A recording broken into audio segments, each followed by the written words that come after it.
ንግስቲቱ ደም እንደምትጠጣ ድርሳነ መስቀል የሚባል መጽሐፍ ነው የሚናገረው። ደም ጠጭ ነበር። ታዲያ ከታች ያሉ ኮሜንታተሮች ቫምፓየር ናት ብለው ቢሉ ይደስባቸው እንዴ? ይኸው ደብረ ሊባኖስ አንድነት ገዳም የታተመ መጽሐፍ ነው የሚናገረው። ደም እንደምትጠጣ ገጽ 122 ይህንን ተናግሬ ለአስተራይል ስታው ሶሪ ወንድምነት ብዙ ስላስጠበቅኩ ከዛ በፊት እኔ ነው የምናገረኝ። እሱ ነው የሚቀጥለው። ከዛ ትቀጥያለሽ። ኦኬ ምን ይላል? ያው በዚያንም ጊዜ ይላል። ክፍሉ በጣም ሰፊ ነው። እኔ ሙሉን አንብቤያለሁ። ቀደም ሳነብ ነበር። ከዚያንም ጊዜ ወዲህ ንግስት ሌኒ እዚህ እንደዚህ ይላል። ቆይ ካህናቱም ንግስት ሌኒ እንዳዘዘቻቸው ይህን የከበረ ዕፀ መስቀል ከሁለት ይከፍሉት ዘንድ በመጋዝ መቁረጥ ጀመሩ። የተገኘውን ግማደ መስቀሉ ማለት ነው። ካህናቱም በአዲስ መጋዝ ይመግዙት ዘንድ ሲጀምሩ ያን ጊዜ ከውስጡ እንደ ውሃ ምንጭ ደም ጎረፈ። በበታች በተነጠፉት የከበሩ ልብሶች ላይ ወረደ።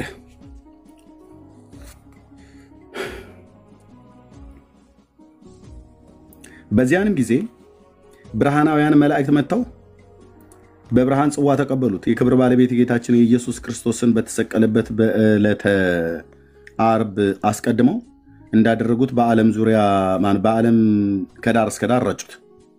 ይህንንም የከበረ ዕፀ መስቀል ከሁለት ከፈሉት። ከመስቀሉ ከሚፈሰው ደም ንግስቲቱ እሌኒ በወርቅ ወጭት ተቀብላ በወርቅ ብርሌ ውስጥ አደረገችው። በቤተ ክርስቲያን ውስጥም አስገብታ አኖረችው።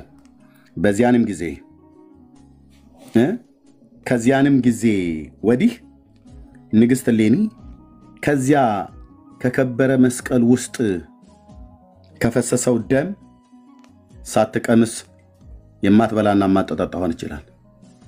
ደሙን ትጠጣለች። በመስቀል ውስጥ ምን የተገኘው ደም፣ ወተትና ዘይት። የት ገጽ 197 ወደ ጌታ ክርስቶስ ዕፀ መስቀልም ካህናት በቀረቡ ጊዜ ችንካሮች በወጓቸው ቀዳዳዎች ደም፣ ወተትን፣ ወይንን፣ ቅባትን ሲፈስ አገኙት። መስቀሉ ተቆፍሮ ከተገኘበት ማለት ነው። ይህንንም ቅባት የክርስቶስ ወገኖች ጳጳሳት፣ ነገስታት፣ ታቦቶች የሚከብሩበት ሜሮን ነው አሉ። ቅባቱን ካህናትና ታቦቱ ይቀቡበታል። ደሙንስ ንግስት እሌኒ ተጠጣዋለች። ገጽ 222 ላይ ወተቱና ወይኑ እንግዲህ ነው። ወተት ለህፃናት ነው፣ ወይኑ ደግሞ ለካህናት ነው። እንዲህ ብዬ አላግጥብሃለሁ።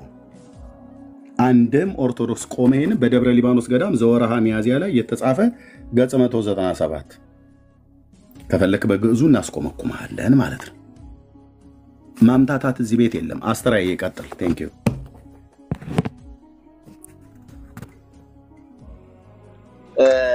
ሰላም ለእናንተ ይሁን ቅዱሳን። እንግዲህ በጣም ጥሩ ውይይት ነው፣ ጥሩ ርዕስ ነው የተነሳው። ያው በዚህ ኤርሚ ቤት መጥቶ መቼም ዝም ብሎ እንደዚህ ማውራት አይቻልም። ምክንያቱም በመረጃ ካልሆነ በስተቀር ሁሉ ነገር በመረጃ ካልተደገፈ በስተቀር ዝም ብሎ ማውራት ጉንጭ ማለት ነው የሚሆነው። ግን እኔ በጣም ይገርመኝ እንደው ቀደም የገባው ስፒሮስ እኔ በጣም ይገርመኛል። ከፍተኛ የሆነ ልዩነት በመካከላቸው እያለ እነርሱ ጋር ገብቶ አንዳች ነገር ተፈሽ ለምሳሌ በክርስቶስ ባህሪ እንኳን ከፍተኛ የሆነ ልዩነት በመካከላቸው የዶክትሪን የዶግማ ልዩነት እያላቸው እነርሱ ጋር ገብቶ ምንም ነገር ማለት አይችልም። እዚህ ይመጣና የሆነ ታሪክ ሊያስተካክል ይሞክራል ማለት ነው። የትኛውን ነው ታሪክ የሚያስተካክለው? እኛ እኮ የተማርነው የኖርንበት በቤተክርስቲያኒቱ ታሪክ እንጂ በግሪክ ቤተክርስቲያን አይደለም። የግሪክ ቤተክርስቲያን ጨርሶ ማን እንደም በዚህ መጣ ሲባል ያንን መያዝ ነው። እንደም ደግሞ እንዴት ትናንትና አንድ መላከ እንዴ ትራንስፖርት ላይ ሆኜ ያያዩዋቸው ነበር። ካንተ ጋር ሲያዩ አይቻቸዋለሁ እና በቃላቸው ነው የሚናገሩ። ከዛ ታሪክ አምጡ ስትላቸው ከየት አመጡ ስትላቸው ያነበቡት ሁሉ አይታወቅም። እንደዚህ ነው በቃ ቤተክርስቲያኒቱ በነገራችን ላይ በቃላችን ነው የምንይዘው። አሁን ይሄን አንተ እንትን የምትለውን እኔ እውነት ለመናገር በቤተክርስቲያኒቱ ይያል ባላለም ቀኔ ቤት ይያለን ግን እንቀኝበት ነበር። ደም ጠጣች ይያልን ማለት ነው እና ያው ቅኔ የሚያቅሰው መቼም ሰምና ወርቅን መርጌታ ያውቃሉ አይደል? ይሄንን ትክክል ነህ። እኔ አሁን በቅኔ ቤት ማቃቸው እዚህ ጋር ደግሞ ያለ መረጃ እያልኩ በጣም እየፈራሁ መተዋቸው ብዙ ነገሮች አሉ። እቀጥላለሁ። ጥሩ ነው፣ ቀጥል። እሺ በጣም እኔ የቅኔ ቤቱ በተለይ በጣም ጉድ እኮ ነው። የቅኔ ቤቱ ጉድ ነውና ይሄ በቅኔ ቤት የሚታወቅ ታሪክ ነው። ያወቀሰው ይሄንን ያውቀዋል፣ ግን ከየት ምንጩ እንደሆነ አናቅም። ዝም በቃ ነው ላይክ ጧት እንነሳና ቅኔ ቤት ያው የሚያቅሰው ጧት እንነሳና አንድ ሰው ታሪክ ይተርካል፣ መርጌታው ማለት ነው። ታሪኩን ይተርካል። ታሪኩን የሚተርከው በቃሉ ነው እሱ ራሱ እንጂ መጽሐፍ ይዞ አይደለም። እኛ የማይቻልም። ስለዚህ በጨለማ ነው የሚነበበው የሚነገረን። እዛ በገረን መሰረት ወተን ቅኔ እንቆጥራለን ማለት ነው እና ቅኔ እንቀኛለን። እንደሱ ነው የኖርነው እና ይሄንን ግን ደግሞ እውነትን በመረጃ ሳይሆን ያሁን በጣም ንገረመኝ። እውነት ለካ እንደው ቤተክርስቲያኒቱ እንዲህም ጽፋም እንደው ይሄንን ሳታፍርበት ቀርታ ማለት ነው ሳታፍርበት እንደው ይሄንን ጻፉት ምን አይነት ከገባው ኔና አስተናግዱ ይሄንን ስፒሮስ መነጋገር ያለበት ይሄ እኮ ትክክል አይደለም።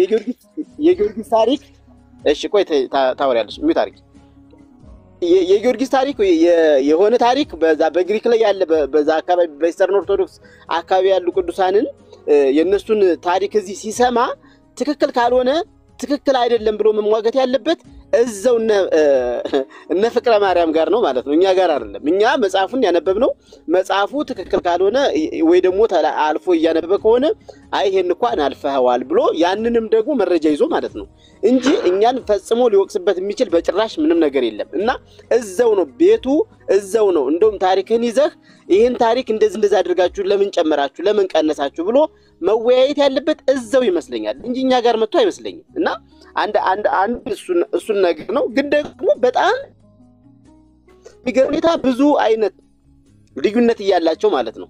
እነሱ ጋር ሲገባ ለምን ዝም እንደሚል እንደው በአፉን በዚህ እንደሚዘገው እኔ ሊገባኝ አይችልም። እና ደግሞ እዚህ መጥቶ ይሄ እኮ የቤተክርስቲያን አይደለም ብሎ ይከራከረናል። አጼ ዘርዓ ያዕቆብ ነው የቤተክርስቲያን አይደለም የምትለኝ? አጼ ዘርዓ ያዕቆብ የቤተክርስቲያን ሊቅ ተብሎ የቤተክርስቲያን ዋና መሪ ተብሎ ቤተክርስቲያኒቱን በከፍተኛ ሁኔታ ያከበረ ተብሎ ጽላት የተቀረጸለት የፖለቲካ ነው የምትለኝ? የፖለቲካ አይደለም ሲጀምር ቤተክርስቲያኒቱ ፖለቲካንና ቤተክነትን አብራ ስታስኬድ ይኖርች ናት እና ከፖለቲካ ልትነጥላት አትችልም። ያው መልካሙን ያደረኩ ክፉን ሌሎች ያደረጉ እያለች ብትከዳው ማለት ነው እንጂ አጼ ዘርዓ ያዕቆብን ከቤተክርስቲያን ተረጥልኛል ጽላት ተሰርቶለት የተሰገደለት ቀን ተሰጥቶለት በዛ እየታሰበ የቤተክርስቲያን አይደለም ትላለ። ይሄ ትክክል አይደለም በእውነቱ ከሆነ ማለት ነውና እንደቆም ብለህ ብታስብና እንደው ወደ ቤቱ ይሄንን ልትሞግት የምትችልበት ቤት ይሄ እንዳልሆነ ብታውቅ እንደውም አብረህ እዚህ መተቁጭ ብለህ ተምረህ ከኛ ጋር የምትተባበረውን ተባብረህ ይሄ ትክክል አይደለም ይሄ እንደዚህ ነው እያልክ ካልሆነ በስተቀር እዚህ መተህ ኤርሚን ልትሞግት አትችልም በጭራሽ ማለት ነው። እና ይሄም ደግሞ ትክክል ስላልሆነ ማለት ነው። እና ግን ደግሞ በጣም ስለ መስቀል እኔ በጣም ብዙ እንትኖች አሉኝ። ያው ኤርሚ በመረጃ ይዞታል። እኛ ግን ቅድም አስቀድሜ እንደነገርኳችሁ በቃላችን ነው የምናውቀው። በቃል ነው የሚተላለፈው ማለት ነው። ይሄ ትርክቱ በቃል ነው የሚተላለፈው። በቃል ትይዛለህ፣ በቃል ያስከውን ለዛላ ትናገራለህ። እንደዚህ ነው የሚሄደው ማለት ነው። ትናንትና አንድ መላከ ማን እንደሚባሉ አሁን ስማቸው ጠፋብኝ እንጂ ገብተው መጽሐፉን አምጣ ይሄንን ታሪኩን ከየት አገኙ? እኔ ታሪክ እያለው እየጻፍኩ እየተማርኩ ነው። ስለዚህ እሱ ግን ከየት ነው ያነበቡት? ይሄ ትክክል አይደለም ካሉ ከየት ነው ያነበቡት ሲላቸው ያነበቡበት ጠፋቸው። እዚህ ጋርም አለ እንደው የቤተክርስቲያን ታሪክ በዓለም አቀፍ ደረጃ የሚለው እዛ ጋርም አለ ይላሉ።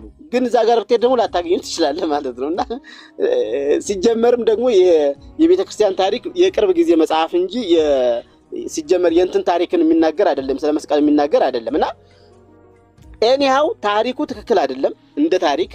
ግን ደግሞ እንደው ይሄ በሎጂክም ደረጃ ራሱ የመስቀል አገኛኘት በጣም ፈጽሞ የተሳሳተ ነው።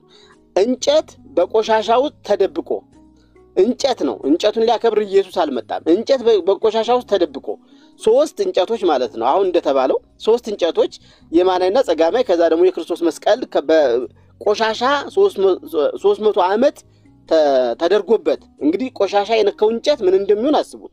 ሳይበሰብስ ቢያንስ እኮ የኢየሱስ አይበስብስ የሌሎቹ አይበሰብስም? የእንጨት ባህሪ መስቀል ሲሆን ይቀየራል እንዴ? እና በጣም ፈጽሞ እንዲህ አይነት የዝም ብሎ የጥንት ዝም ብሎ ሳያገናዝቡ የሚቀበሉበት ዘመን አሁን አይደለም። አሁን 21ኛው ክፍለ ዘመን ነው። ይሄ እንጨት የማይበሰብስበት በምንም ምክንያት የለም። ኢየሱስ እንጨቱን ሊያከብር አልመጣም። እና ደግሞ ሲጀመርም እንጨቱ ብቻ እንዴት ተገኘ? ችንካሮች ሲተዱ እንደው ወደ ውስጥ ዘልቀው የገቡት እነ ሮዳስ አይደሉም እንዴ? እና እነዚህ ችንካሮች ተገኝተዋል። እና በጣም ውስብስብ የሆነ ታሪክ አሁን ላይ ልንቀበለው የማይገባ ደግሞም ለክርስትና ህይወት የማይጠቅም እንደውም ክርስትናን የሚያዋርድ ዝቅ የሚያደርግ እንጂ እንዲህ አይነት እንደው ለቀጣይ ትውልድ አሁን ባለንበት እንኳን ብዙ በሚጠየቅበት ቀጣይ ደግሞ በጣም ኢንተሌክቹዋል እየሆንን በምንመጣበት ዘመን እንዲህ አይነት ከአንድ ጥያቄ የማያልፍ ትምህርት ይዞ አመቱን ሙሉ እንትን ማድረግ ተገቢ አይደለምና እንደው ለስፒሮስ ግን ይሄንን ማለት እፈልጋለሁና ቤቱ ይሄ አይደለም። ያንተን ታሪክ ይዘህ ያንተ ታሪክ ትክክል ካልሆነ ከነዛኞች ታሪክ ጋር ሄደህ አመሳክርና ከዛ በኋላ እነሱ ሞግታቸው ወይ አንተን ይሞግቱህ አንድ እውነተኛ ታሪክ አምጡልን ነው ምንለው። አመሰግናለሁ። ቴንክ ዩ አሰራይ ወንድሜ ተባርኮ ወንድምነት። ወደ ጆንና ወደ ቆሞስ መጣለሁ። ዳጊም እንደዚሁ እሺ። በዚህ ላይ አንድ ለታችን ጊዜ እንስጣትና ለመልስ ነው የመጣሁት ብላለችና የሰንበት ተማሪ ስለሆነች ቄሶቹ ዝም ባሉበት እሷ ልትመልስ ነው። እሺ እህታችን ኤርሚዬ እንደምን አደራችሁ? በያላችሁበት ሰላማችሁ ይብዛ። የክርስቶስ ሰላም ከእናንተ ጋር ይሁን። ይመስለኛል ሰላም ስለጎደላችሁ ሰላሙ ይብዛላችሁ የመጀመሪያ መልእክቴ ነው። ሲቀጥል አሰሪያ እኔ ጎን ያለሁት የታሪካዊት የደብረ ብርሃን ልጅ ነኝ። እጅግ በጣም ደስ በሚል ሁኔታ እንደው ያው ታሪክ አልባ ስለሆን ካንተ በርግጥ ያው ታሪክን እዚህ ጋር ቁጭ ብለህ ትሳደባለህ። ነገር ግን ያው ባንተ ልጆች እንደሚያፍሩ ወደፊት ያው ተስፋ አደርጋለሁ። ለማንኛውም ሜሪ ጌታም ሰላሙ ይብዛ። አስተሪያ ሲገባ ቅዱሳን ሲል ሲያወራ ራሱ ከቅዱሳን አፍ የሚወጣው ስድብ እንዴት ማለት ግራ ገብቶኛል። ማለት ስማችሁና ወደ ሐሳብሽ ነውና እንደው በደብረ ብርሃን ልጅ ከሆነ አስተሪያ እንደውም ከነጋባራ ነው የቅዱሳኛው በከውቀት ነፃነ ግን ብናወራ ደስ ይለኛል። እሺ ጥሩ ነው። በቃ ደብረ ብርሃን ለምንድን ነው የተባለው? አንተን አይመለከትም። ደብረ ብርሃን ለምንድን ነው የተባለው? ታሪኩ ራሱ ስሙን ራሱ መጥራት ስለማይገባ አንተ የጨለማ ተባባሪ እንጂ የብርሃን ስለሆነ አረባክሽ እህተ ጊዮርጊስ ወንድምነት አንዴ ለመልስ ነው የገባሁት ነው አይደል ያልሽው ወይስ ልትሳደቢ ነው የገባሽው? አይ ልመልስ ነው። ግን ካስተሪያ ጋር ላውራ ኤርሚ ነው ወይስ ለምን ነው ሚት የምታደርጉኝ? እኔ ነኝ ያረኩሽ። ደብረ ብርሃን የተባለበት ምታቂ ከሆነ የታሪኩ አሳያይም የከተማ ይወረደበት ነው ስሙ ራሱ እኮ ይናገራል እኮ። እሱን አውሪያ ታዲያ አየሽ፣ ንዴት ይዞሻል። ጣዖትሽ ተነካ ማለት ነው ጠንጫጫሽ። ካልሆነ በስራ በቃ ቢያንስ ታሪክን ስታበላሹ እናንተ ታሪክ አልባ ናችሁ። ለነገሩ ታሪክ እኮ የሌለው ሰው ነው ታሪክ። የትኛውን ታሪካችሁን ታወሩ? በእውቀት አቅኙ። ካስተራይ ጋር አውሪ። በእውቀት አቅኙ የተበላሸውን። ቀጥይ ጎይድ አውራት ወንድምነት አውሪ። ተረጋግተሽ አውሪ። እሱን ታዩ። የውሸት ታሪክ ምንም አያደርግልኝም። እውነትም ነው። ታሪክ አልባኒ ታሪክ ኢየሱስ ነው። እሺ እናቴ የኔ ታሪክ ኢየሱስ ነው። ስለዚህ አጼ ዘርዓ ያዕቆብን የምትሳደበው አንተ ስማቸውን ጋር መጥራት እኮ የማይገባ ይጀመር። ስፒሮስ ነው የተሳደበው። ስፒሮስ የሚባል ሰው መጥቶ እሱ ቤተክርስቲያንን አይወክልም ያለ እሱ ነው። እንደው እውነትን ተናገሩ አትሳደቡ ነው ያላችሁ አይደለም? ስሚኝ እንጂ ጊዮርጊስ አሁን ደብረ ብርሃን ለምንድን የተባለን ያልሽኝ? መቼ ነው የተሰየመው? በምን ምክንያት ነው የተሰየመው? ይሄን ታውቂዋለሽ አይደለ? ታውቂዋለሽ። ከማንም ጋር ካስተራይ ጋር ታወሪ። እሺ ኦኬ። ለምንድን ነው የተሰየመው? መቼ ነው የተሰየመው? እስኪ ንገሪኝ። መጀመሪያ ደብረ ብርሃን በቃ ደብረ ብርሃን ላንተ የሆነ አትገባህም። በቃ የሆነ ስሟን ራሱ መጥራት አይገባህም እኮ። ይኸውልሽ ምክንያቱም የጣዖት ምድር ስለሆነ በቃ የአባቶቻችን እንደሚያፈሰሰ ምድር ስለሆነ ይታወቃል። በቃ ታሰራይ this is orthodox። በቃ መልስ ለመልሳለች ገባች። ያቅሟን ያህል ተሳደበች። ደሟ አፈላ። ብዙ ሚስጥራቸው አደባባይ ላይ ወጣባቸው። የከተማይቱ አሳያይም አታቂም። ኦኬ ደብረ ብርሃን ከተማ ተወልጄባታለሁ እናቴ ትብቴ የተቀበረችበት አልሽ እንጂ የእኛም እኮ ከተማ ናት። በአንድም በተዘዋዋሪ መንገድ የኢትዮጵያ ከተማ ስለሆነች የእኛም የኢትዮጵያ ከተማ ናት። ደምሽ ፈልቷል። እታች ቡና አፍልተሽ ጠጪ እህትዬ። ቴንክ ዩ። አስራ የምንቀጥለው ካለ ትቀጥላለህ። መርጌታ አቤት ልጅቷ አስተራይ ትቀጥላለህ። ይኸው ይሄ ሐምሌ 6 ነው የተመረቀው። እዚያው በአካል ተገኝተ ነበረ። በአካል ነበርኩ ማለት ነው ምርቃቱ ላይ። ይኸው አፄ ዘርዓ ያዕቆብና ስራዎቹ የሚል በአሁኑ ሐምሌ 6 የተመረቀ ነው። የሀገረ ስብከቱ ሰራተኞች በሙሉ እንዲገኙ ተደርጎ ቴዎድሮስ ደመቀ እና አንዱ ዓለም አባተ የአጸደ ልጅ ዶክተር ነው። እነዚህ ናቸው የሰሩት። አፄ ዘርዓ ያዕቆብ ምን ብለው ታራሳቸውም አፄ ዘርዓ ያዕቆብ አፄ ዘርዓ ያዕቆብ 3 እና ከዚያ በላይ ሚስቶች የነበሩ ማኖሩ። አቤት እዚህ ጋር ደግሞ 4 ይላል። እዚህ ከ4 በላይ ሚስቶች የነበሩ ተብሎ እንደ ትልቅ ውዳሴ 4 ሚስት ማግባት እንደ ክርስቲያናዊ ባህሪ ተደርጎ የተቆጠረለት ማሻላ ነው ማለት ያለበት። በቃ አለቀ። ይሄ ነው 4 ሚስት ማግባት። ይሄ ነው ጻድቁ። ማሻላ ያለበት። ይሄ ነው ስሙን ለመጥራት ስሙን መጥራት እንኳን አይቻልም። ኢየሱስ ስም ባለ 4 ሚስቱ ተቀብቶ ያው ቤተ መቅደስ ውስጥ ገብቶ የሚገርም ነገር ነው እኮ። ማናውቅሽ ተፈሴ ያሉ እኔ ቅድም ማናውቅሽ ተፈሴ ተስካር ሊበላ መጥቶ ገበሬ እንዲሁ ተስካር መብላት ደስ ይለዋልና እንዲሁ ከዛ ጠምጥሞ ገባ። ማይሌት ላይ ጠምጥሞ ገባና ለትልቅ ሰው እንዲህ ይበሉ ማለት የተለመደ ነው። ተፈሲ ይበሉ አሉት። ምን ይበል? ተፈሲ ማርያም ለአዳም ፋሲካው ነው እንግዲህ እና አንቲ ውእቱ ተስፋሁ ለአዳም አመ ይሰደድ እምገነት። አዳም ከገነት በተሰደደ ጊዜ ተስፋው አንቺ ነሽ የሚል ነው እንግዲህ። ተፈሲ ይበሉ ሲባል በሏት እናንተ ምን ማናውቅሽ ተፈሲ አለ ይባላል እና ማናውቅሽ ተፈሲ እንደው ስለ ዘርዓ ያዕቆብ ጭራሽ ተረት እንዴ በራሳቸው መጽሐፍት ይኸው አፄ ዘርዓ ያዕቆብና ስራዎቹ የሚል የመብራት ኃይል በጣም ትልቅ አዳራሽ አለ። የአፄ ዘርዓ ያዕቆብ እንትኑ ላይ ያለበት ፊት ለፊት ነው የተመረቀው። እንዲያው በጣም ሰፊ በሆነ እንትን ነው። በጣም ትልቅ ውዳሴ ዘርዓ ያዕቆብ ማለት ለሃይማኖቱ ቀናኢ ግን ደግሞ 4 ሚስቶች ያሉት። ከዚህ ሰውረን እግዚአብሔር። አስተርአይ አንድ ነገር ያለውን ብዬ ልጨርስ። እኔ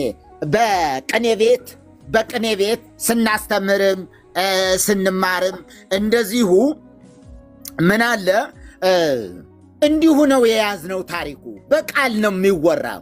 ምንጮ እዚህ ጋር አለ እዚህ ጋር ታገኙታላችሁ አይባልም።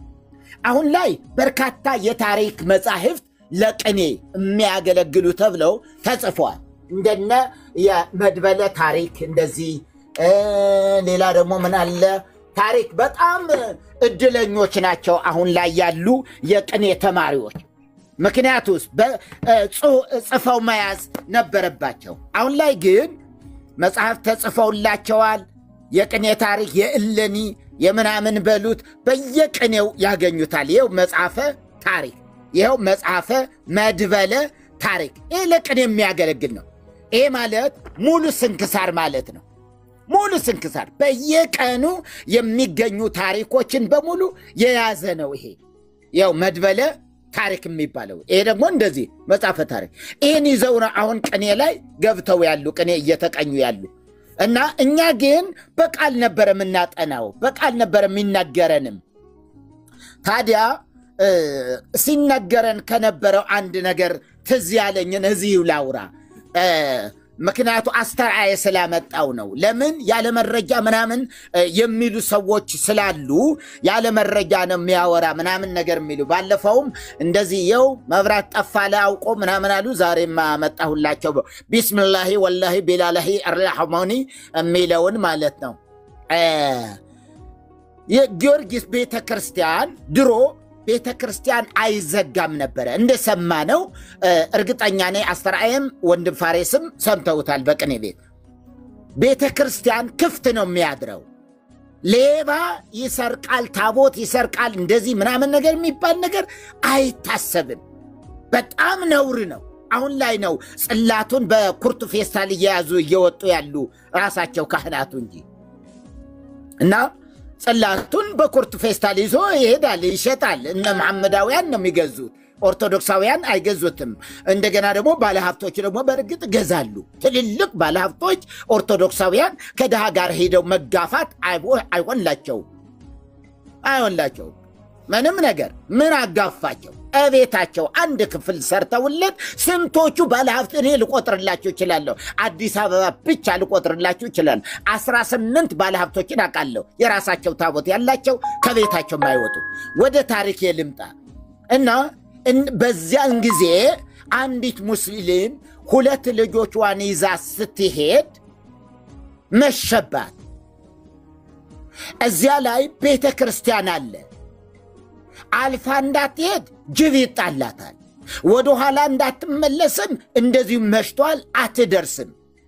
ዝም እዚህ ልግባለችና ቤተ ክርስቲያን ጋር ገባች። ቅድስተ ቅዱሳን ውስጥ ማለት ነው። ቤተ መቅደሱ ታቦቱ ያለበት መቅደስ ማለት ነው። እዛ ውስጥ ገባች። እዛ ውስጥ አደረችና ከዚያ ልጆቿም እዚያው ተጸዳዱ። ምኑ ላይ?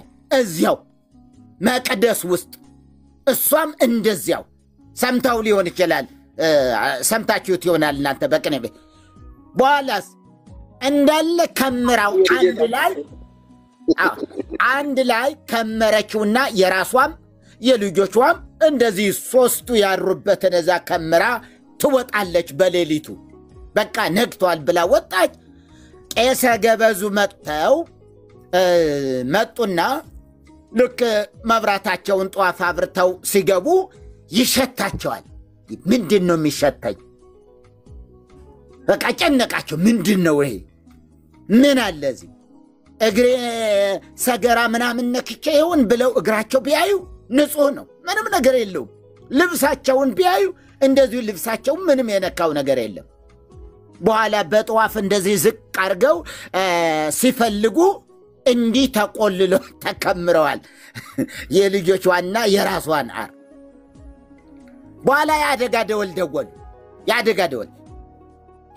ደወል ደወሉና ህዝቡ እንዳለ ግልብጥ ብሎ መጣ። ምንድነው አባታችን? ምንድነው? ጊዮርጊስ አሩን አርቷል እንዴ? ምኑ ላይ? መቅደስ። እስኪ የውጭ ሰው ሌላ ሰው መጥቶ ማን ይጸዳዳል ብሎ ያስባል? ጊዮርጊስ እዚህ ተጸዳድቷል እዚህ መቅደሱ ላይ ተብሎ ተነገረ። በቃ የጊዮርጊስማ አንለቅም፣ ስጡን፣ ለበረከት ነው። ከዚያ በበርሚን 3 በርሚን አምጥተው እዚያ በጥብጠው ከዚያ ህዝቡ እየጠጣ ካለበት በሽታ ሁሉ እየተፈወሰ። እንግዲህ ሙስሊም ሆናል። እንዲው የክርስቲያን ቢሆንስ እንዲው ስጋ ወደ ወስዳ ይሆናል፣ ሆዷ ውስጥ ያለው ነገር ሁሉ ተቀድሶ ይሆናል ብለን እንውሰደው እና እንደዚህ ተደረገ። ሰዎች አይነ ስውሮች ሁሉ ይበራላቸው ነበር። አይነ ስውር እንደሚበራለት ከዚያ ከቀኔ አውጥተን እንቀኝ ነበር። በማን? በጊዮርጊስ በተጸዳዳበት ነገር ላይ። እንዴ ለመናገር እኮ ያሳፍራል። በእውነት አፍራለሁ። እኔ አሁን እያፈርኩ ነው እኮ። ጊዮርጊስ አሩን አርቷል ይባል ነበረ። ዝም ብለን በቀላሉ አሁን ላይ ነው ትንሽ እንትን እያልን ያለ ነውና በኋላ ከብዙ ጊዜ በኋላ እቺ ሴት ክርስቲያን ትሆናለች። ክርስቲያን ሆነችና ተሰብካ ከዛ ንስሐ ግቢ፣ ንስሐ የሚባል አለ ተብሎ በኦርቶዶክሳዊ ንስሐ ታውቃላችሁ። እንዲህ አርጋለሁ። አንድ ቀን አለች መሽቶብኝ አንድ ቤተክርስቲያን ውስጥ ገብቼ ልጆቼም እኔም እዚያው ተጸዳድተናል ብላ ንስሐ ትገባለች። የንስሐ አባቱ ደግሞ ሄደና ለዛ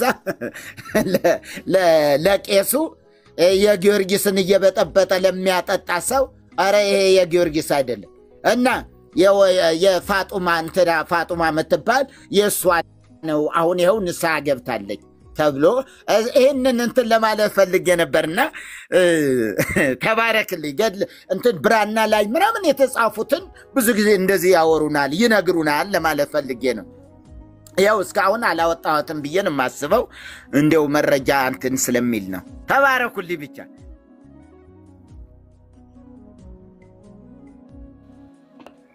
እንግዲህ መቼም ተባረክ። አስተራይ ትቀጥላለህ። ቆሞስ አልተናገሩም፣ ጆም አልተናገረም። ዳግሻይ አለ። ዳጊ ትችላለህ? ዳጊ ያለ ማይክ መክፈት ትችላለህ? ከቻልክ በፈለክበት ሰዓት ላይ ማይክ አንተ ክፈት። ቆሞስ ይቀጥሉ፣ ከዛ ጆ፣ ከዛ አስተራይ ይቀጥሉ። ጸጋ ይብዛላችሁ። ኮፒ ሊንክና ሼሩን ግን 1 ሚሊዮን አስገቡት ፕሊስ ወገኖች። ጸጋ ይብዛላችሁ። ሼር አድርጉት። በዚህ ታሪክ ላይ ገና አላወራንበትም። መጽሐፍቶች አልገለጥኩም። ወደ 6 መጽሐፍቶች 1 2 3 4 5 6 7 መጽሐፍቶች አሉ። የሚያወራ ሰው ካለ ይምጣል በዚህ ጉዳይ ላይ ማለት ነው። ታሪካዊ አመጣጡ ላይ በደንብ አውቃለሁ ብሎ የሚል ካለ በኢትዮጵያ ኦርቶዶክስ ታሪክሳን አባ ጎርጎሪዮስ የጻፉት፣ እንደዚሁም በግሼን ደብረ ከርቤ የተጻፈ፣ የኢትዮጵያ ታሪክ በአለማየሁ አበበ የተጻፈ፣ የፕሮፌሰር ጌታቸው ኃይሌ ደቀ እስጢፋኖስ የተጻፈ፣ የመጋቢ ጥበብ ሰሎሞን የግሼን ደብረ ከርቤ የተጻፈ፣ ታምረ ማርያም በኢትዮጵያ ኦርቶዶክስ ታሪክሳን የተጻፈ፣ ድርሳነ መስቀል በኢትዮጵያ ኦርቶዶክስ ታሪክሳን የተጻፈ። ስለዚህ ታሪክ በአንድም በተዘዋዋሪ መንገድ ያወሳል አውቃለሁ።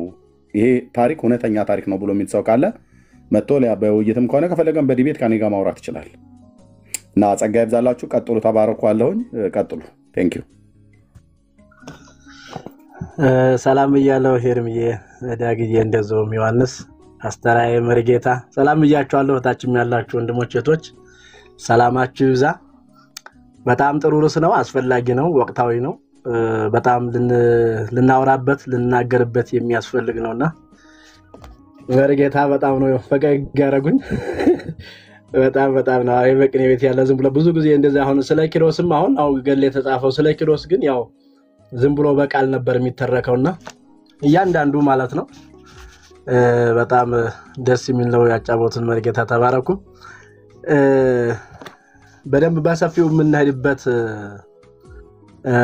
ርዕስ ነው፣ አስፈላጊ ነውና እንደውም በቀደም መርጌታ ጋር ያስታውሳሉ የሆነ መጽሐፍ ቤት ሄደን ነበርና ስለ ዘርዓ ያዕቆብ ተነስቶ ነበር። ሰውየው ይሄ የሚሸጠው መጽሐፍ የሚሸጠው ስለ ዘርዓ ያዕቆብ አስቶ ብዙ ሰዎች እንደጻፉ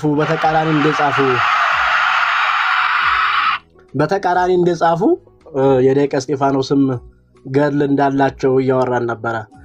ለምንድን ነው ቤተክርስቲያን አንድማት ሆነው ለሰውየውስ መጥፎ ታሪክ አለው በጎ ታሪክ አለው በሚል እያወራን ነበርና እስካሁን ቤተክርስቲያኒቱም በቅዱሳን ላይ አንድ ብላ ዶክመንት ያላት ከሌ ጻድቅ ነው ከሌንት ነው ብላ ያለችው አንዳች ነገር የለምና ነገር ግን ለዚህ ሰውዬ ታቦት ቀርጻለታለች። በቀን ይታሰባል ጻድቅ ነው ብላ ነው የምታስበው። በታምረ ማርያም እኮ ሲጽፍ እንደውም የጻድቃኔ ማርያም የዘርዓ ያዕቆብ እመቤት ተብላ ነው የምትጠራው። ሰዎች ሲጸልዩ የዘርዓ ያዕቆብ እመቤቴ የዘርዓ ያዕቆብ እመቤት ብለው ነው የሚጸልዩት ጻድቃኔ ማርያም የሚሄዱ ሰዎች ሁሉ ማለት ነው። እና ሰውየው በኦርቶዶክስ ቤተክርስቲያን ዋነኛ ነው። ከታሪኩም እንደምናቀው ያው መነኩሴ ነው። ግሸን ማርያም እንደነበረ ነው ታሪኩም የሚናገረው። በኋላ ግን ለንግስና ተፈልጎ እንደመጣ እንግዲህ ቤተክርስቲያኒቱን አውቃለሁ ብሎ ያንዳንዷን ቤተክርስቲያኒቱን ጣልቃ ገብቶ ስርዓት የሰራ እሱ ነው። ከታቦታት ጀምሮ ከስዕላት ጀምሮ ከመስቀል አከባበር ጀምሮ በሙሉ ቤተክርስቲያኒቱን በክሏት የሄደ ክፉ ሰው ቢባል ዘርዓ ያዕቆብ ነው።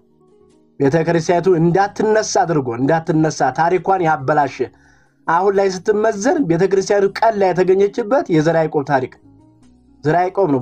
ለዚህ ሁሉ ታሪክ የበለጠ ቤተክርስቲያኒቱን በእርግጥ አንዳንድ ችግሮችን መዛፍት እንዳለ ይታወቃል። ግን የበለጠ ከስዕላት ጋር መተያያዘ ከታቦታት ጋር መተያያዘ ከመስቀል አከባበርም በተያያዘ በጣም ትልቅ ግፍ የሰራ ሰውዬ ቢኖር ዘርዓ ያዕቆብ ነው። እዚህ ታምረ ማርያም ላይ እንደምናየውም እንኳን ይሄ ቢቻለው ታምሯን ሰምቶ ወደ ቤቱ ይሄድ ይሆንልኛ ይደረግልኛል ብሎ ቢሰማ ስጋው ደሙ እንደተቀበለ ይሆንለታል የሚለውን እንኳን ጣልቃ ያስገባው እሱ ነው ይባላል። ለምን እንደቀደም እንዳሉት መሪጌታ 4 ሚስት ስላለው ማለት ነው። በኦርቶዶክስ ስርዓት ደግሞ አንድ ሰው ነው ሚስት አንድ ወንድ አንድ ሴት ነው ሊቆርብ የሚችለው። እሱ ግን ይሄ ስላለው ታምሯን ሰምቶ እስከዚህ ድረስ ሴራ የሰራ ሰው ነው።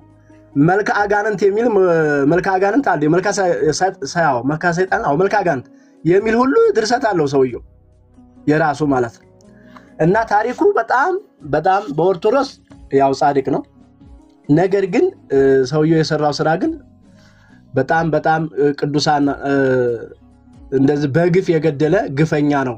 ያንን ግን ከኦርቶዶክስ ነጥለ ታውታላችሁ ነጥሎ የሚታይ አይደለም።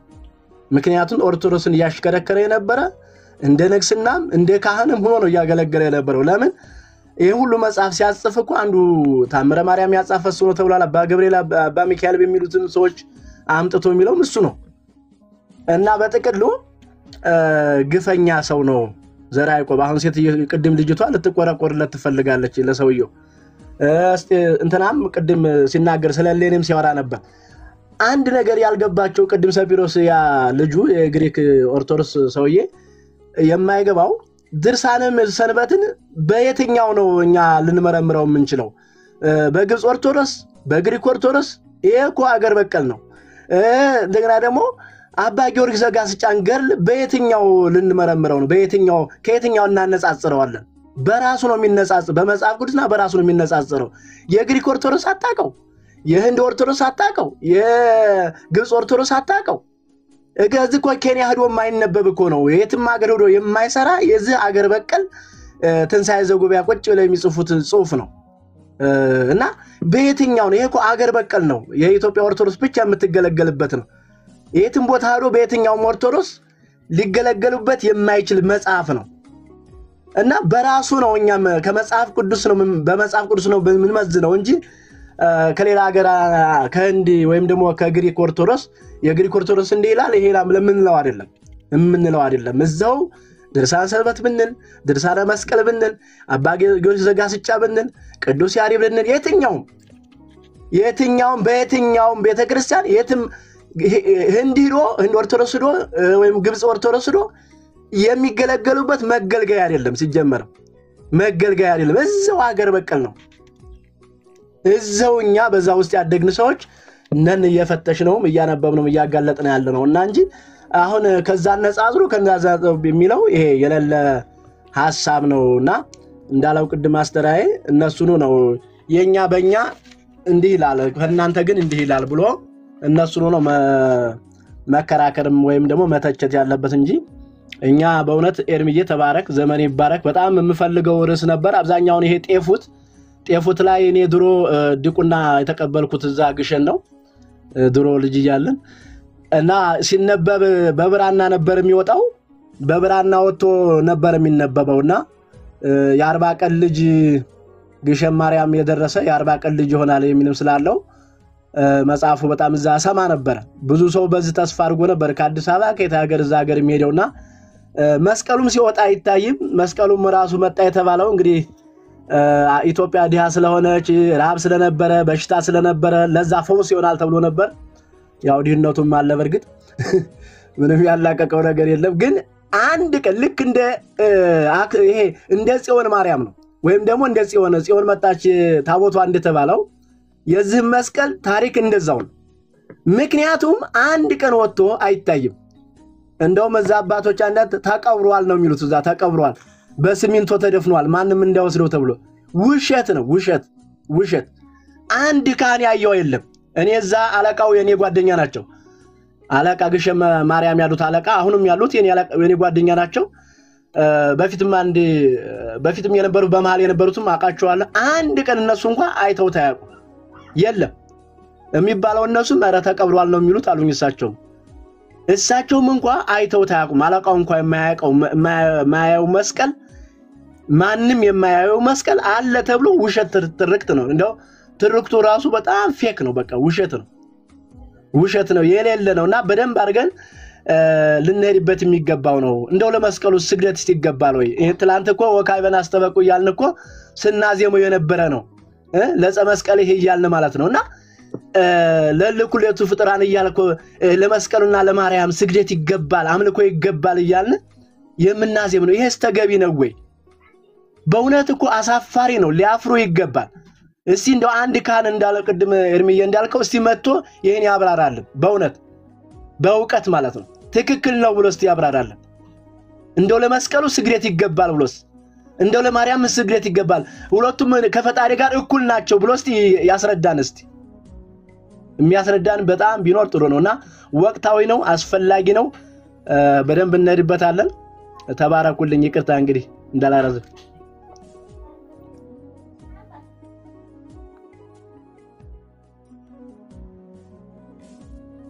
መታሰብም ጥሩ። እሺ ዮሐንስ ነው መስዳል ተናገረ። ቀጥል ዮሐንስ። ተባረክ። ኤርሚ ፓውዝ ወስዶ ሊሆን ይችላል። እንግዲህ ኦርደር አስቀምጦልናል። በኦርደሩ መሰረት ተባረኩልኝ። በጣም አከብራቸዋለሁ። ኤርሚ ተባረክልኝ። የተወደድክ ወንድም ዳግዬ ተባረክ። ፋሬስ መሪጌታ አስተሬ ሁላችሁም ሰላማችሁ በጣም ብዝት ይበል። እግዚአብሔር ይባርካችሁ። በጣም ወቅታዊ ነገር ነው። ወቅትንም እየጠበቅን ምክንያቱም በወቅታዊ ጉዳዮች ላይ የሰዎች ልብ ሁሉ መንፈሳቸው ሁሉ ከፍ ከፍ ስለሚል በዛን ጊዜ እንግዲህ በክርስቶስ ላይ የተነሳ ከፍ ከፍ ያለውን ነገር ለማፍረስም በጣም ይመቻል። ራይት ታይም ስለሆነ በጊዜ ሁሉ ነገር የሚደረግ ምንድነው የሰማሁት እንደው ኢትዮጵያ አይደላችሁም ወይ በታሪክ አትኮሩም ወይ የሚል ነገር ከአንዳንድ አስተማሪዎች ሰሞኑን እየሰማሁ ነበር። በዚህ ታሪክ መስቀሉ ቢኖር ለእናንተም እኮ ኩራት ነው። እኛም ኢትዮጵያውያኖች ነን። የሚያኮራ ነገር ያኮራናል፣ እንኮራለን። በሐሰት ግን አንኮራም። እውነት ለመናገር ግን የኦርቶዶክሳዊ የሆኑ የሚያኮሩን ነገሮች ደግሞ አሉ። በላሊበላ አርኪቴክቸር እኮራለሁ እኔ። አሁን እሱን አላዋድቅም። አርኪቴክቸሩ ደስ ይላል። ከአንድ አለት ተፈልፍሎ የተሰራ ቤተ መቅደስ እንዴት አያስደንቅ! ይህንን የማጣጥልበት የማዋድቅበት፣ ሌሎችም እንዲህ አይነት ቅርሶች ካሉ የምናዋድቅበት ምንም ምክንያት የለም። ያኮራናል። በሐሰተኛ ባልተረጋገጠ ታሪክ ግን ልንኮራ አንችልም። ስለዚህ ይህንን ነው መለየት ያለብን። እየተነገረ ነበር። አሁን መምህር ፋሪስ እየተናገረ ይሄ መስቀሉም ይሄ ላሊበላ ማነው ላሊበላ አልኩኝ አክሱም ያለው ታቦትም እንደገና ይሄኛው መስቀሉ ደግሞ እዚህ ግሸን ያለውም ሁለቱም አይታዩም። በነገራችን ላይ አይታዩም ነው የሚሰጠው ምክንያት ስለሌሉ ነው የማይታዩት። በነገራችን ላይ ስለሌሉ አሉ እየተባሉ እንግዲህ አፄ ምኒልክ 7 ዓመት በአጽማቸው ገዙ ይባል ነበር። አሉ እየተባሉ ግን ሞተዋል። ልክ እንደዛ ነው። አለ እየተባለ የሰውን ልብና መንፈስ የመያዝ ፍላጎት ስለሆነ የሉም ብለን ነው የምናስበው። እንደሌሉ ደግሞ እንግዲህ የታቦቱን እንተውና ይሄ ዕፀ መስቀሉ ግማደ መስቀሉ ኢትዮጵያ ውስጥ እንደሌለ በጣም በታሪክም በአርኪኦሎጂካል ማረጋገጫም በጣም የሚረጋገጥ ነው። የመኖር እድሉ 0.0001 አይሞላም። ይሄንን የምለው ዝም ብዬ ኦርቶዶክስን ለማጥላላት ለማናናቅ መስቀሉ ለማዋደቅ አይደለም። ታሪኩንም ስላነበብን ነው። እንግዲህ የሆነው ነገር ልክ ነው። በ326 ንግስት እሌኒ እንግዲህ የንጉስ ኮንስታንቲን እናት የመስቀሉን የማግኘት ፍላጎት ኖሯት ይላል ታሪኩ። ትክክለኛ ነው። ወደ ኢየሩሳሌም ሄዳ እንግዲህ አንድ ይሁዳ የሚባል ሰው ነው ያውቃል የተባለው ወደሱ ተጠቆመችና እሱን ስትጠይቀው አላቅም አላት እና ለ7 ቀን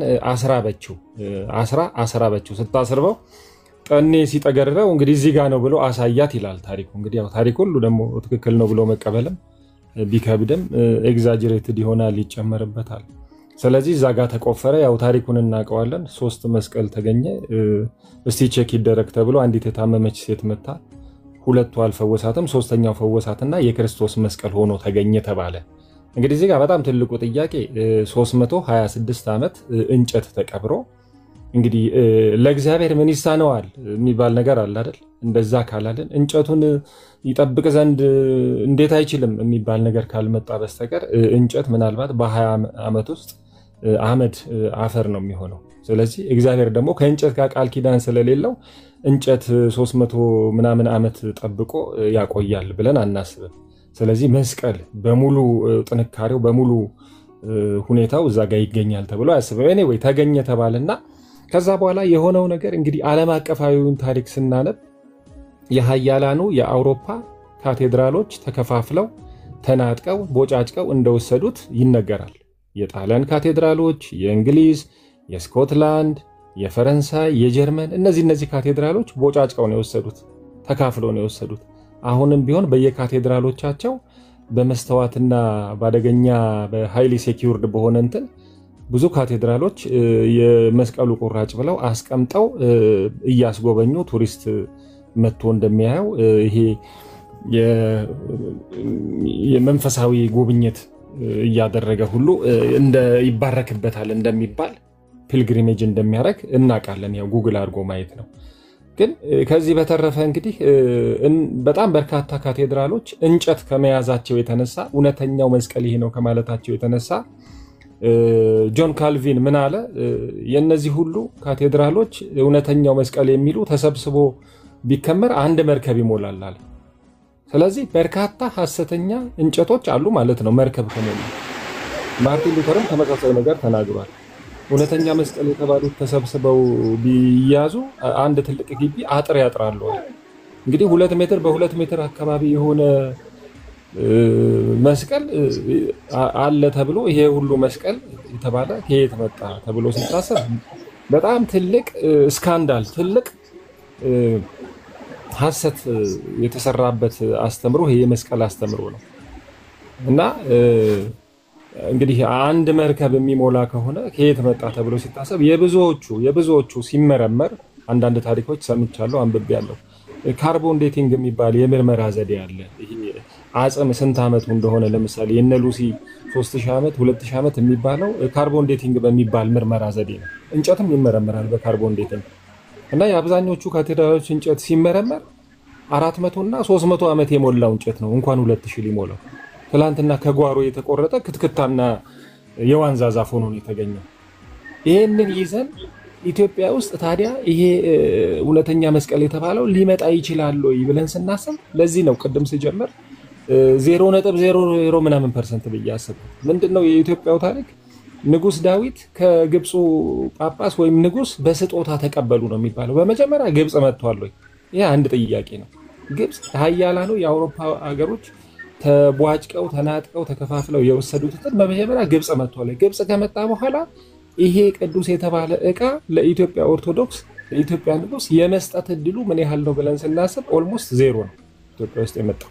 ለዛም ቀኝ ክንፉ ግማደ መስቀሉ አሁን እኮ 10 ሴንቲሜትር የእጅ መዳፍ የምታካክል ነው ይዘው ያስቀመጡት፣ እንኳን በዚህ የሚያክል ቁመትና ርዝመት ሊገኝ። ለዚህ ነው ግማደ መስቀሉ ሊኖር አይችልም ብለን የምናምነው፣ ሐሰት ነው ብለን የምናምነው። ሌላው እሺ ቢኖርስ እግዚአብሔር መስቀል ከመኖሩ የተነሳ አገር ይባርካል፣ ክልል ይባርካል፣ ክፍለ ሀገር ይባርካል፣ ከተማ ይባርካል ብለን ስናስብ አይባርክም። እግዚአብሔር እንግዲህ በመጨረሻው ዘመን በስጋ ለባሽ ሁሉ ከመንፈሴ አፈሳለሁ ነው ያለው። መስቀል ላይ የሚያፈሰው መንፈስ የለም፣ ለመስቀል የሚሰጠው ኬር የለም። እንደውም ንጉስ ዳዊት እኮ የት ጋር ላስቀምጠው ብለው ሲጠይቁ ይባላል መስቀሌን በመስቀለኛ መሬት ላይ ያስቀምጥ ተባሉና ከዛ መሬት ሲፈልጉ ግሸንን አገኙ። ተራራው እንደ መስቀል ስለሆነ መስቀሌን ኢየሱስ ክርስቶስ መስቀሌን ሚውት አድርገው ሚውት አድርግ ፎፋ። እሺ ስለዚህ ክርስቶስ ኢየሱስ መስቀሌን ሊል የሚችልበት ወደ አባቱ ካረገ በኋላ ለመስቀሉ ኬር የሚያደርግበት ጉዳይ ሊኖርም አይችልም፣ የተቀጣበትን የተገደለበትን። ስለዚህ ክርስቶስ ኢየሱስ ከቁስ ጋር ጉዳይ የለውም። ስለዚህ በዛ መልኩ ነው አምጥተው አስቀመጡት የሚባለው። እንደተባለው መምህር ፋሬስ እንዳሉት ያው ታሽጎ ተቀምጧል አይታይም ይባላል። ምክንያቱም የለም ማለት ነው። ያው ሰውን ዝም ብሎ እያጃጃሉ የመግዛት ፍላጎት ነው። ሌላው እንዲህ አይነት ነገር እንግዲህ ከአጋንንት ነው የሚሆነው ከሌላ ከምንም። ይህን ቦልድሊ መናገር ነው ያለብን።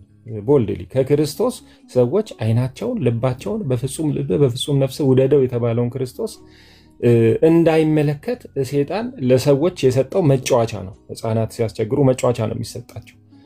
ዋናውን ነገር እንዳይጠይቁ ሞባይል አምጡ እያሉ እንዳያለቅሱ ሌላ የመጫወቻ ሞባይል የመጫወቻ ነገር ቀለም የበዛበት ይሰጣቸዋል። በሱ ሲጫወቱ ዋናውን ነገር መደበቅ ይቻላል።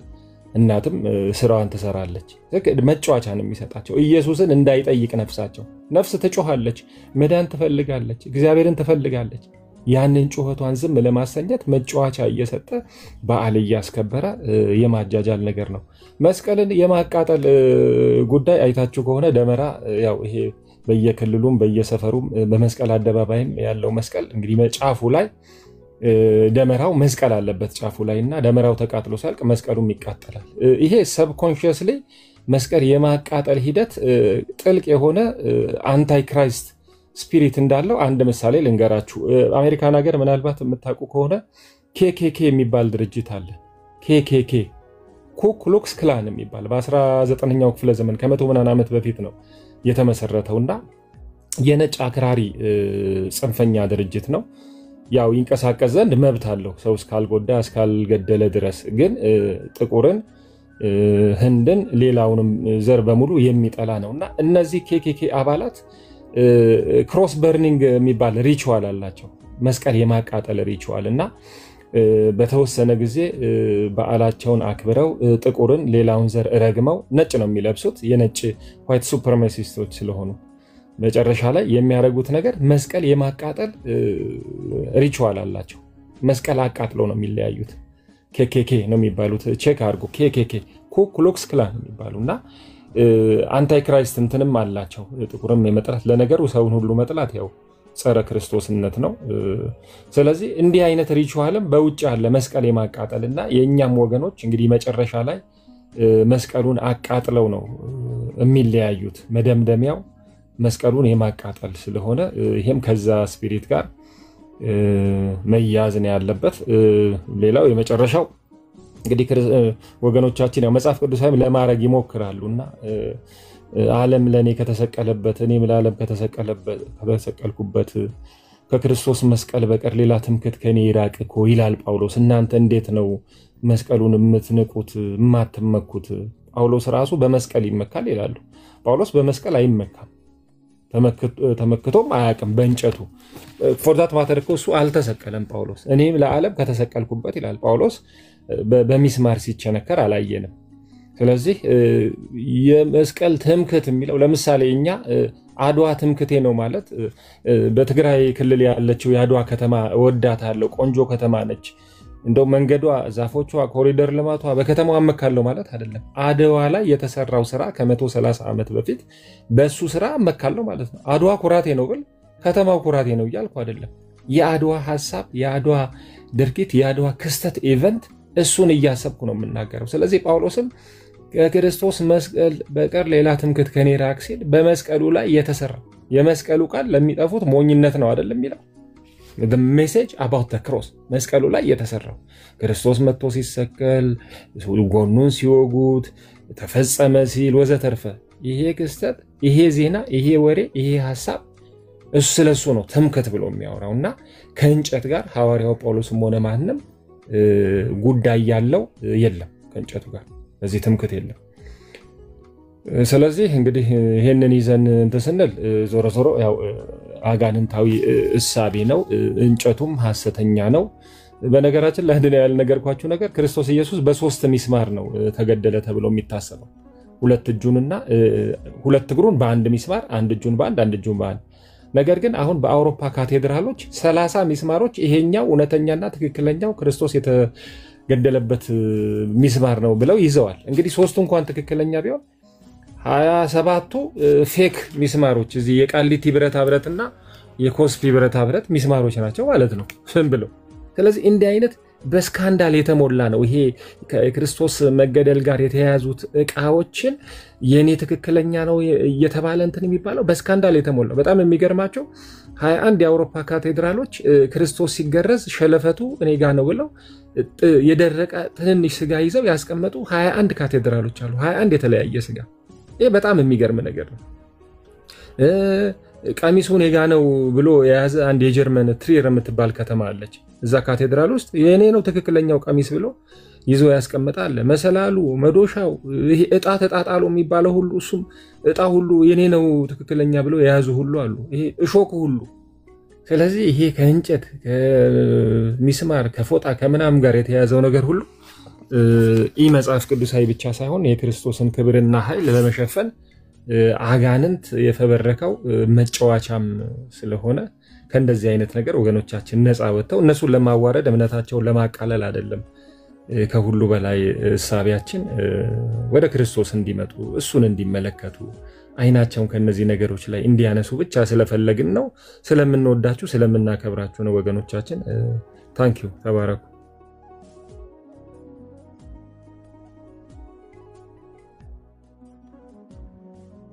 መልካም ኤርሚ ግን አለ ኤርሚ አለ እንዳይዘረግፈን ብዬ ነው እኮ ጊዜ ይሰጠናል ትንሽ በርግጥ እሺ ጥሩ ነው። አሁን ምንድነው ወንድማችን ቅድም ገብቶ ህዝቡን ለማሳሳት ሞክረዋል። ማንም ቢሆን ይኸው የኢትዮጵያ ኦርቶዶክስ ተዋሕዶ ቤተክርስቲያን አዋልድ መጻሕፍት እንከን የለባቸውም ስህተት የለባቸውም የሚሉ የሰማይ መላእክት እንኳን መጥተው መጻሕፍቶቹ ችግር አለባቸው ቢሉን አንቀበልም የሚሉ እንዳሉ ሁሉ ዝክረ ንቅያ ደግሞ አሁን ባሳለፍነው ሚያዝያ 27 ላይ 22 ላይ በተደረገው ስብሰባ ደግሞ መጻሕፍቶቹ ኑፋቅ ያለባቸው ቅድስና ይጎድላቸዋል ንጽህና ይጎድላቸዋል ተብለው ተነግሮ ብዙ ነገር ተነገረ። አሁን ሰውየው መጥቶ እዚህ የግሪኩን እዚህ ማድረግ ይፈልጋል። በጭራሽ እንደሱ አይታሰብም። የኦርቶዶክስ ሌላ ውጪ ያለው ገድል ሌላ እዚህ ያለው እኛ የምናውቀው እዚህ ያለው ገድል ነው። እዚህ ያለው ነው የለመድነው ያነበብነው በግዕዝ የተጻፈ በአማርኛ የተጻፉ መጻሕፍትን ነው የምናውቀው። እዚያ በእንግሊዘኛ የተጻፉ የውጭ ደግሞ ሌላ ነው። ከነ ዶክትሪኑ ራሱ ሌላ ነው።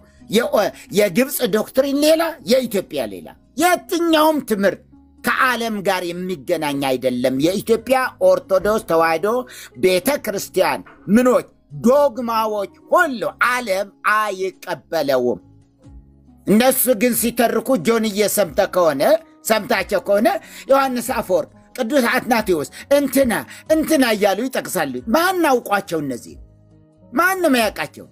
የለም። ትምህርታቸው ኢትዮጵያ ውስጥ የለም።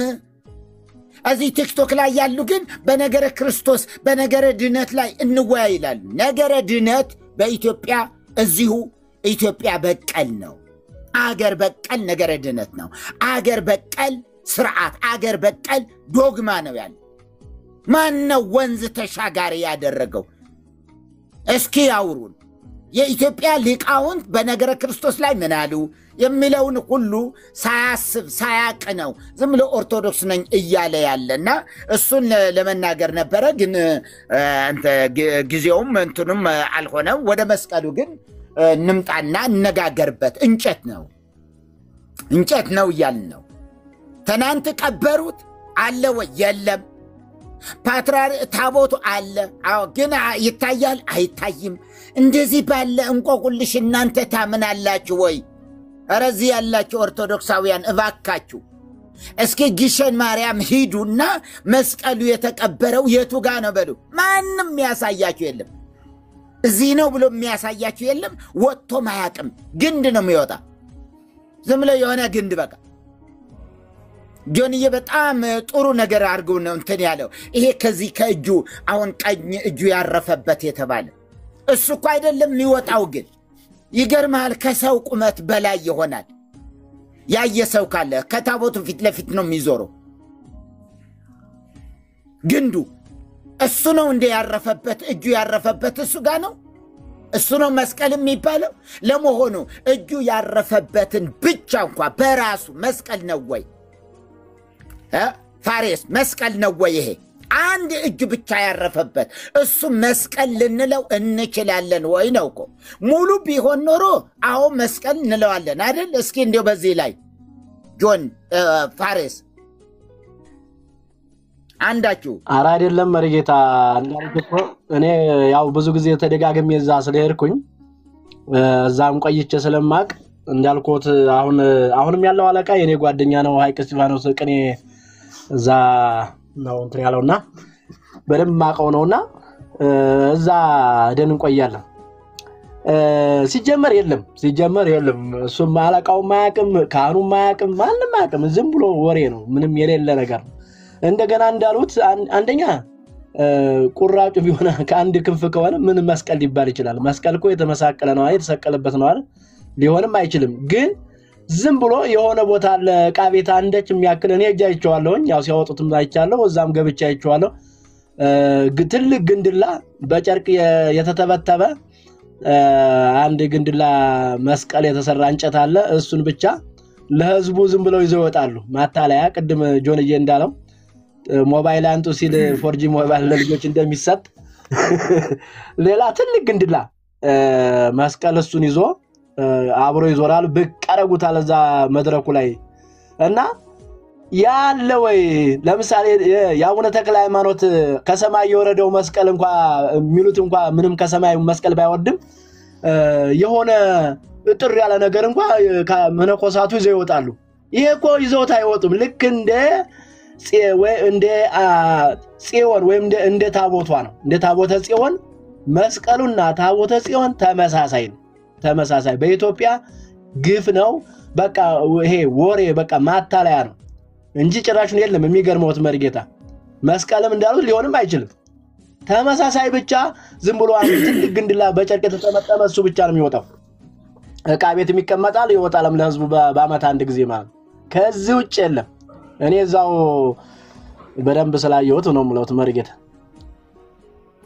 መልካም እሺ ጥሩ ነው ትክክል ነው ስለዚህ ቀበሩት ይያሉ ነው የሚናገሩ ልክ ይሄ በተለይ ከሰማይ የወረደ መስቀል የሚባልለት ደብረ ሊባኖስ ያለው አፍሮ አይገባ የሚባል መስቀል አለ አፍሮ አይገባ ምን ማለት ነው የፈለገውን ስራ ሰርቶ የሚሄድ ማለት ነው የፈለገውን ሰርቶ የሚሄድ አፍሮ አይገባ አያፍርም ማለት ነው መስቀሉ አያፍርም በሽተኛ ላይ ቢያደርጉት ይፈውሳል አይን ስውር ላይ ቢያደርጉት ይፈውሳል ጎባጣ ላይ ቢያደርጉት ይፈውሳል በየትኛውም በሽተኛ ሰው ላይ ቢደረግ ይፈውሳል ለምን ከሰማይ የወረደ ስለሆነ እና አንድ ባለቅኔ ምን አሉ የቅኔ መምህርዛ ቆመው መስቀሉን ሰጧቸውና መስቀሉን ይዘው ምን ብለው ቢቀኙ ጥሩ ነው በእፎ መስቀል ዘደብረ ሊባኖስ ጽርሁ ይቤለነ እምነ ሰማይ ዘወረድኩናሁ እንዘና አምሮ ለሊነ ከመሊቀ ጸረብ ተአቡኋሉ የሚገርም ነው እንዘና አምሮ ለሊነ ከመሊቀ ጸረብ ተአቡሁ በእፎ መስቀል ዘደብረ ሊባኖስ ጽርሁ ደብረ ሊባኖስ አዳራሹ የሆነው ይኸው መስቀል ይቤለነ እምነ ሰማይ ዘወረድኩናሁ ከሰማይ የወረድኩ ነኝ እንዴት ይላል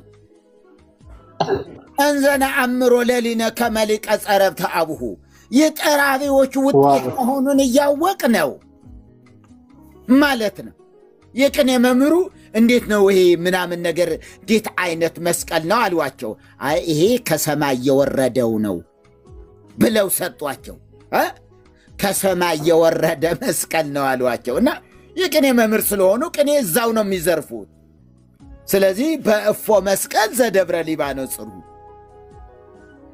ይቤለነ እምነ ሰማይ ዘወረድኩናሁ እንዘና አምሮ ለሊነ ከመሊቀ ጸረብ ተአቡኋሉ የሚገርም ነገር ነው እና እንዲህ እየተተረከ ያለበት ነገር ነው ስለዚህ መስቀል ብላችሁ ያሰራችሁ መስቀል አስራችሁ ያላችሁ ሰዎች ከስድብ መቼ ተላቀቃችሁ ተውት ሌላውን የነፍሳችሁን ቤዛነትን ተውትና ምስክርነቱ እዚያው ራሳችሁ በሕይወታችሁ እስከ እዩት በሕይወታችሁ እዩት ከዘፋኝነት ከለከላችሁ ወይ እሱን አስራችሁ አይደለም እንደምትጨፍሩት 4-5 መስቀል ደረቷ ላይ እየዘለሉባት ነው እኮ እንትን የምትዘፍነው የአገራችን ዘፋኞች አይደል የባህል ዘፈን ሲዘፈን ታውቃላችሁ 4-5 መስቀል ረጃጅም መስቀሎች እና ምኑ ታደጓት ያችን እህት